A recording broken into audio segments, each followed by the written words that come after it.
I spot the cream envelope instantly, its gold embossing catching the morning light as it peeks out from the stack of bills and flyers in my mailbox. My heart skips. This isn't Madeline's wedding invitation. Autumn leaves crunch under my feet as I hurry back up the walkway to my apartment, clutching the envelope against my chest. The paper feels expensive between my fingers, thick and textured. I settle at my kitchen counter and slide my finger under the seal, careful not to tear it. Inside, I find a collection of cards: the formal invitation, a response card, and a detailed itinerary. My name is printed in elegant calligraphy, Miss Renee Jenkins. I smile, running my finger over the letters before turning to the weekend schedule. The smile freezes on my face. I flip through the cards again, slower this time. There must be a mistake. But there isn't. I'm listed as a regular guest. Not a bridesmaid, not maid of honor. Just a guest. Like Madeline's college roommate or Dad's business associates. A cold weight settles in my stomach as I scan the itinerary. Professional photography at 2 p.m. Bride with parents, groom with parents, bride and groom with groom's family, bride and groom with bride's family, parents and brother Noah. Noah. My younger brother's included. I am not. Just 3 months ago, Madeline and I had wine on my balcony, and she gushed about her plans. We'll have to find you the perfect bridesmaid dress, she'd said, squeezing my hand. Sisters forever, right? Sisters forever. The words echo in my head, bitter now. My mind drifts back to our childhood bedroom twin beds, with matching floral comforters, glow-in-the-dark stars on the ceiling. During those nights when Dad's voice boomed through the walls and Mom's tearful replies followed, Madeline would crawl into my bed. We'd huddle together, whispering secrets and dreams until the house grew quiet. I'll always protect you, she promised once, her small hand finding mine in the darkness. And she did. When Tommy Miller pointed at my face in 4th grade and loudly asked what was wrong with me, Madeline stepped between us. Nothing's wrong with her, she'd said, chin raised. God just loved her enough to give her an extra brushstroke. He was more careful with her than with the rest of us. The memory stings as I stare at the invitation. What happened to the sister who once defended my birthmark as a mark of divine favor? I reach for my phone, scrolling to Madeline's name. My hands are shaking as I press call, rehearsing calm, reasonable questions in my head. Renee, hi. Her voice sounds guarded when she answers, lacking its usual warmth. Hey, Maddie, I just got the wedding invitation. I pause, giving her a chance to jump in with an explanation. She doesn't. I noticed I'm not listed in the wedding party or family photos. The silence stretches between us, heavy and uncomfortable. Right, about that. She hesitates. I hear a murmur in the background, Jake's voice, though I can't make out his words. We decided to keep the wedding party small. Noah's a groomsman, I say, my voice steady despite the hurt churning inside me. Jake wanted him. They've gotten close, with the golf lessons. I thought I'd be standing with you. You said sisters forever when we talked about your wedding. Another pause. Longer this time. When Madeline speaks again, her voice has dropped to nearly a whisper. Renee, please understand. We're going for a really soft, minimalist aesthetic. And your birthmark might kind of stand out. The words hit like a physical blow. My free hand moves instinctively to my left cheek, fingers tracing the edges of the port wine stain that covers a third of my face. In the photos, she adds, as if that makes it better, Jake's family is very particular about appearances. I end the call without answering and drive to my parents' house in a daze. The familiar kitchen, with its faded yellow curtains and the scent of Mom's cinnamon tea, has always been a refuge. Today, it feels like walking into a trap. You spoke to Madeline? Mom asked the moment I step inside, her expression carefully neutral. I nod, settling at the kitchen table. Did you know? Mom busies herself with the kettle. Dad lowers his newspaper just enough to glance at me over the top. You know how important appearances are to the Thompsons, he says with a dismissive wave of his hand. Jake's father is on the hospital board with half the town's elite. So you agree with her? The betrayal cuts deeper now, expanding beyond Madeline. Mom sets a mug of tea in front of me, not meeting my eyes. Sometimes we have to accept what's best for the event, not for ourselves. The tea steams between us, untouched. I stare at my mother, this woman who taught me to stand tall, who once told me my birthmark was a beauty marno, suggesting I should accept being erased from my own sister's wedding photos. I leave without drinking the tea, without another word. In my car, parked at the end of their driveway where they can't see me from the house, I finally let the tears come. They slide hot down my cheeks, both cheeks, the marked and unmarked skin equally wet with grief. What would you do if your most trusted family member asked you to hide a part of yourself for their perfect day? The question echoes in my mind as I drive away, already knowing my answer will change everything about this family forever. The Pinterest notification pops up on my phone. Madeline Jenkins has added you to Dream Wedding. I shouldn't look, but curiosity pulls me in like a tide. I freeze at a board titled Flawless Family Photos, filled with portraits of perfectly matched families in cream and blush tones. Every face unblemished, every smile symmetrical. Not a single visible difference among them. My phone buzzes with a text from Emma, one of Madeline's bridesmaids. Just finished another makeup trial. Your sister is obsessed with everything looking perfect. The makeup artist said she's been asked about coverage options for imperfections 3 times now. You okay? I set the phone down, fingers suddenly numb. Coverage options. The words echo as I walk to the bathroom and stand before the mirror, examining the port wine stain that covers my left cheek. In certain light, it almost glows a rich burgundy against my olive skin. The memory surfaces unbidden. Madeline at 12, me at 9, walking home from school. Tommy Miller pointing at my face, sneering, "What's wrong with her?" And Madeline, small but fierce, stepping between us. Nothing's wrong with her. God just loved her enough to give her an extra brush stroke. He was more careful with her than with the rest of us. My phone rings, interrupting the memory. It's Mom. I let it go to voicemail but listen when the notification appears. Linda, I don't know what to do. Mom's voice, not intended for me. She must have accidentally called while talking to Aunt Linda. We've always tried to work around Renee's situation. School photos, family portraits, but a wedding is different. Jake's family is very prominent, and Madeline deserves her perfect day without complications. I hang up, handshaking. Complications? Is that what I am to them? My email pings. The wedding photographer's name appears in my inbox. Dear Miss Jenkins, your sister provided your contact information regarding the upcoming celebration. She mentioned you might require special accommodation for the family photos.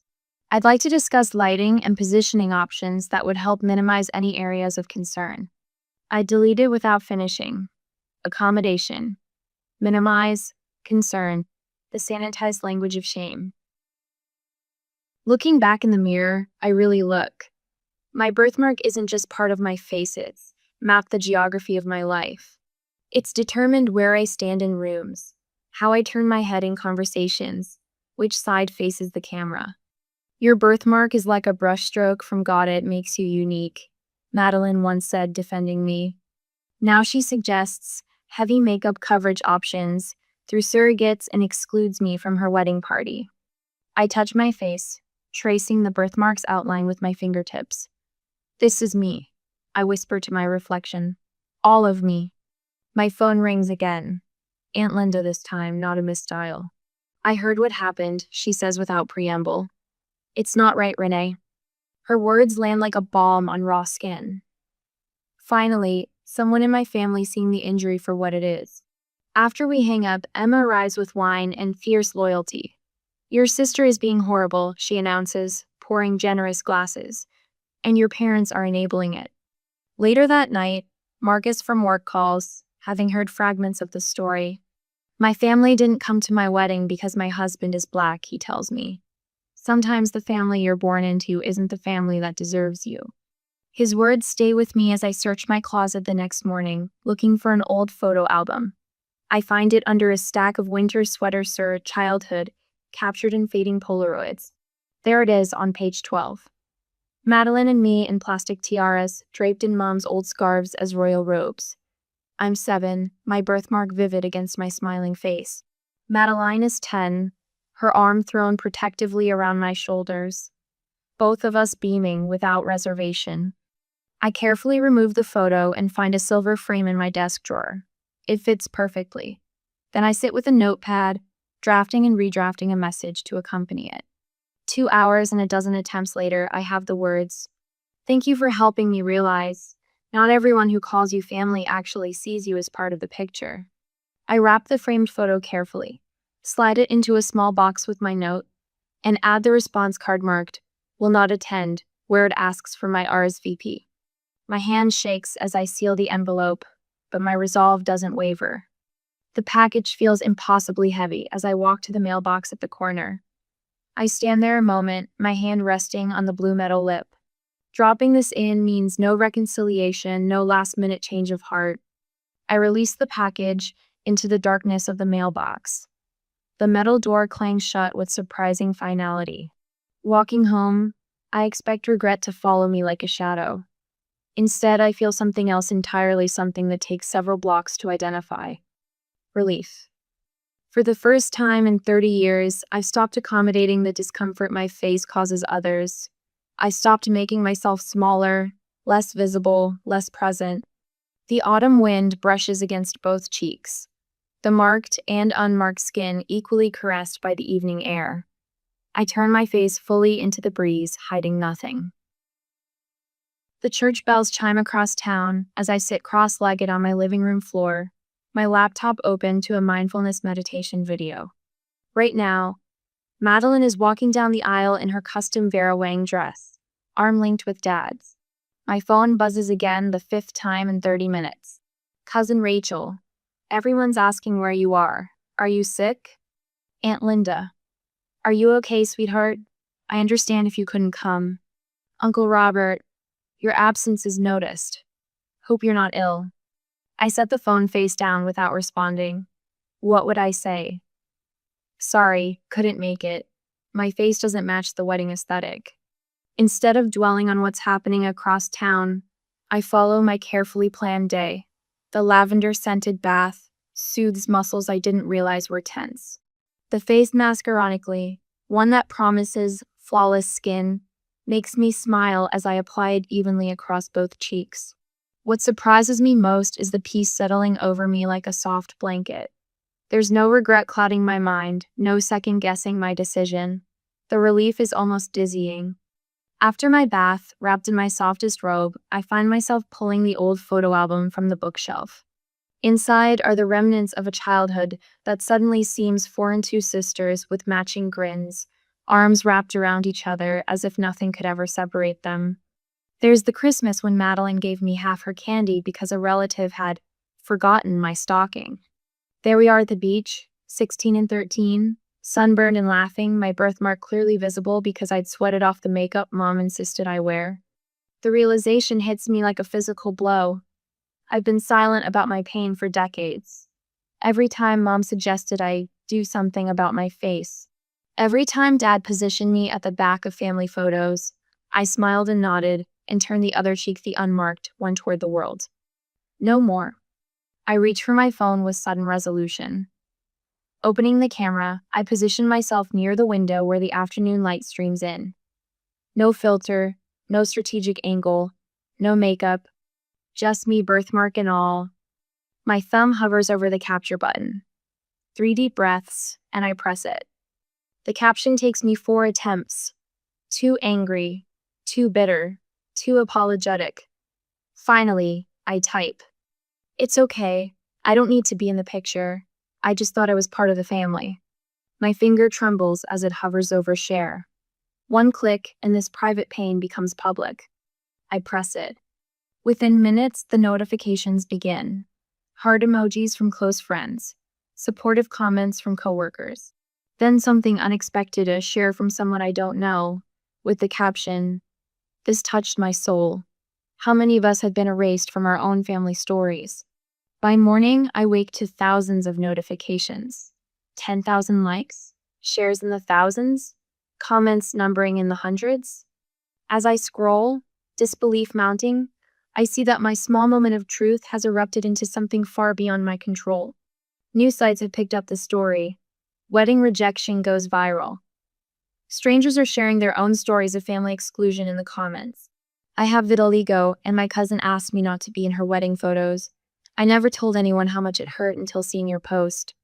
My daughter has a facial scar from an accident. She's only 8 and already learning to hide. Thank you for showing her another way. 3 different news stations have sent interview requests. A facial difference advocacy organization has reached out asking if I'd consider becoming a spokesperson. My private pain has become a public conversation.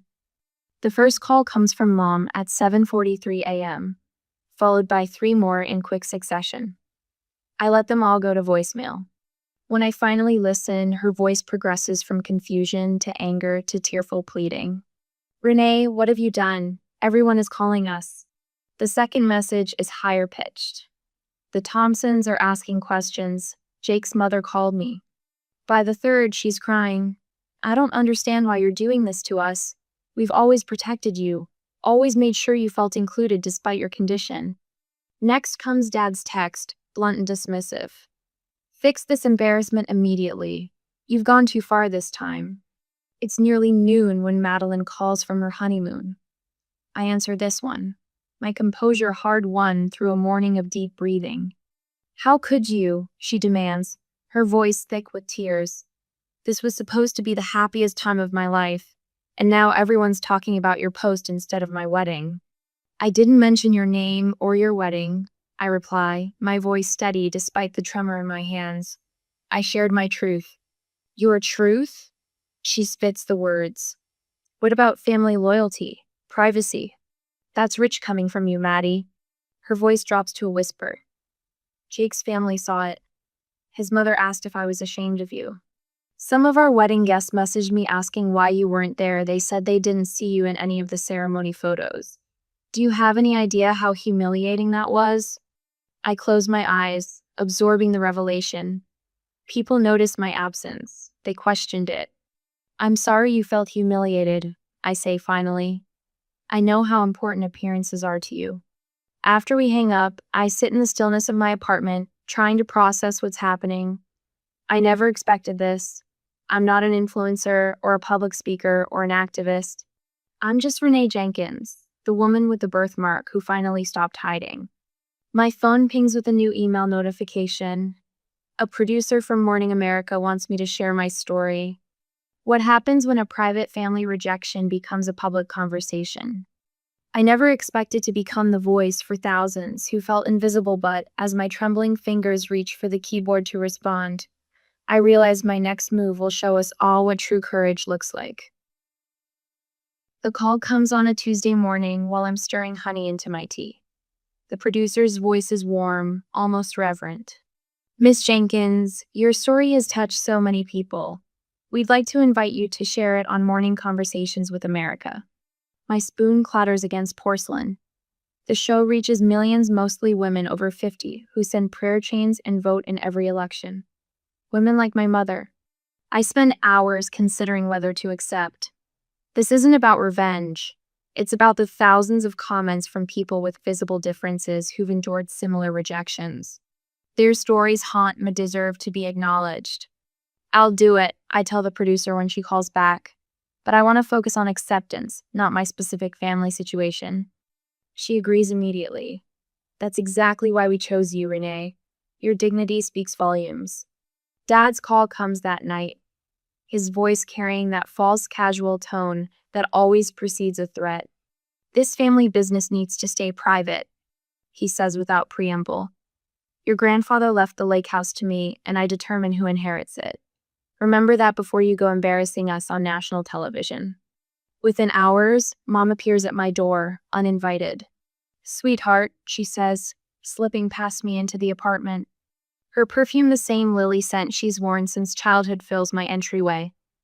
Family matters should stay private. That's how we were raised. You're only worried about privacy now that people are seeing the truth. I counter. She sighs. Jake's family is mortified. His father sits on boards with people who watch that show. Jake himself calls Nexus lawyer voice in full effect. Public disparagement has legal consequences, he says. I'm asking you, as family, to reconsider. Just before bed, my phone dings with a text from Noah. I should have said something at the wedding. No apology, no commitment to do better. Just an acknowledgement that comes too late. The studio lights are warmer than I expected. The makeup artist worked carefully around my birthmark, enhancing my features without trying to conceal what makes me different. Catherine Mills, the host, leans over during the commercial break. Remember, this is your story to tell. Take your time. The red light blinks on, and suddenly we're live to millions of viewers. Renee, your post about feeling excluded because of your birthmark resonated with thousands. Can you tell us what happened? I take a deep breath. I'd rather not focus on specific family details. I begin. What matters is that I spent decades believing I needed to minimize myself to deserve inclusion. I don't mention Madeline by name. I don't describe the wedding invitation or my parents' dismissal. Instead, I speak about living 30 years with a visible difference in a world obsessed with flawlessness. This birthmark doesn't define me, I say, my voice growing stronger. But how people respond to it defines them. When I check my phone afterward, messages flood in, not just from friends, but from strangers. A woman whose burn scars kept her from attending her son's wedding. A teenager with alopecia whose yearbook photo was airbrushed without permission. They all say variations of the same thing. Thank you for speaking up. I thought I was alone. That night, I start a blog. I call it the Picture Perfect Family Myth, and write about the gap between the stories families tell themselves and the painful truths they hide. The myth of the perfect family is perhaps the most dangerous story we tell ourselves, I type. It leaves no room for our authentic selves, only the versions others can tolerate. I write until dawn breaks, the words flowing like a river breaking through a dam. With each paragraph, I feel lighter, cleaner, more myself. Comments appear almost immediately from people sharing their own stories of conditional acceptance. Your words gave me courage to look in the mirror again. Writes someone with facial scarring. I've been hiding my true self from family for decades, admits another. Their vulnerability becomes a mirror, reflecting my own healing journey. 2 days later, Mom texts, "We should talk things through." Sunday dinner? I craft my response deliberately. I need time and space. I'm establishing boundaries now that should have existed long ago. I hope someday we can have an honest relationship, but that requires acknowledging the harm done, not just moving past it. I won't be coming to dinner. I set my phone to silent and place it face down on the coffee table. Since the invitation arrived, my shoulders relax completely. When Emma asks about my Thanksgiving plans, I realize with quiet surprise that I feel no obligation to spend it with relatives who see me as an inconvenience. I'm thinking of hosting a friend's giving, I tell her, for all of us who need a holiday without apologies or conditions. Count me in, she says without hesitation. I hang a new mirror in my entryway larger than the old one, positioned where the morning light hits it directly. Each day, I look at my reflection fully, no angle or shadows to minimize my birthmark. This face me whole, complete face is the one I'm finally ready to show the world. Not just on television or my blog, but in everyday moments where authenticity matters most. I check my lipstick one last time in Aunt Linda's guest bathroom mirror, shade that complements rather than distracts from my birthmark. My therapist, Dr. Chen's voice echoes in my mind. Remember, you're not there to convince them. You're there to speak your truth. 6 months have passed since Madeline's wedding. 6 months of unanswered calls gradually tapering to tense text messages. 6 months of rebuilding myself while they whispered about my absence. Emma waits in the hallway, scrolling through her phone. "Ready?" she asks, squeezing my elbow. I nod, my heart beats steadier than I expected. As I'll ever be. The living room falls silent as we enter. They're arranged like a tribunal, Mom and Dad on the floral love seat, Madeline perched on an armchair, Noah leaning against the fireplace mantel. Aunt Linda hovers near the kitchen doorway, arms crossed. "You brought someone." Mom's voice carries that familiar note of disapproval. "This is a family matter, Renee." Emma is family to me, I reply, the words coming easier than they would have 6 months ago. She stays. Dad clears his throat. This has gone far enough. Your mother hasn't slept properly in months. The Hendersons asked if you were in some kind of institution. We told them you were having a difficult time.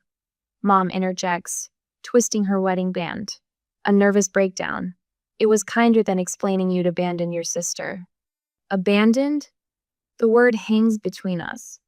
I was never invited to be part of it in the first place. That's not fair, Madeline says, tears already welling. You're twisting everything to make yourself the victim.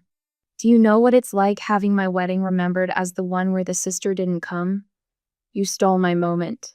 I take a deep breath, feeling the practiced words rise to my lips. I've listened to you my entire life. And that's the problem, Dad interrupts. You've always been too sensitive, making mountains out of molehills. No. The single word silences the room. Even Emma looks surprised at the steel in my voice.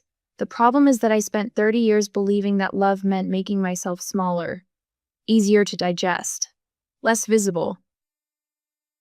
I pull a small photo album from my bag, opening to a marked page. Here's me at 7, positioned at the back of every family photo. Here's me at 16, makeup caked on my face for Noah's graduation. Here's the Christmas card where I'm turned at an angle to hide my left side. Mom's face crumples. We were protecting you. From what? I ask, setting the album on the coffee table. From feeling like I belonged exactly as I am? Our family has a certain image, Dad says, his jaw tight. The Jenkinses have always prided ourselves on appearances. I finish for him. But at what cost? I don't need your approval to value myself anymore. Madeline stands, pacing now. This isn't just about your birthmark. It's about how you've always needed to be different, to make everything about you. My wedding was supposed to be perfect. Perfect for whom, I ask. Your rejection hurt because I loved you so completely. I believed you when you said, sisters forever. Remember when you told me God gave me an extra brushstroke? What changed, Maddie? The question hangs in the air. Madeline opens her mouth, closes it, then sits back down. Dad pushes himself up from the love seat. I won't sit here and be lectured by my own daughter about family loyalty. His footsteps echo through the hallway, followed by the decisive slam of the front door. Mom's controlled facade finally breaks. She sobs not the performative tears I've seen my whole life, but guttural, genuine cries that bend her forward. Madeline stares at her hands. Jake said it would look awkward in the photos, his mother thought. I shouldn't have listened, but I did. Noah steps away from the mantel, approaching me for the first time. I knew it was wrong, he says quietly. At the wedding, people kept asking where you were. I said you were sick, but I knew. I'm sorry, Renee, I should have said something. You're all sorry now, I say. But would you be if I hadn't walked away? If I'd just shown up and stood where I was told, hidden when asked, like always? Aunt Linda moves from her corner, positioning herself beside me. I've watched this happen for years, she says, her hand finding my shoulder. This family has a history of hiding what we think are imperfections. My sister Darlene, your grandmother's cousin, had a clubfoot. They kept her home from family weddings. My own daughter's learning disability was our family secret until she struggled so much in college that she dropped out. She looks at my mother. I regret not speaking up sooner. The weight of Aunt Linda's words settles across the room. An elder saying, Renee is right, creates a seismic shift I feel in my bones. What happens now? Noah asks. I look around at these people whose blood I share, whose approval I once craved more than oxygen.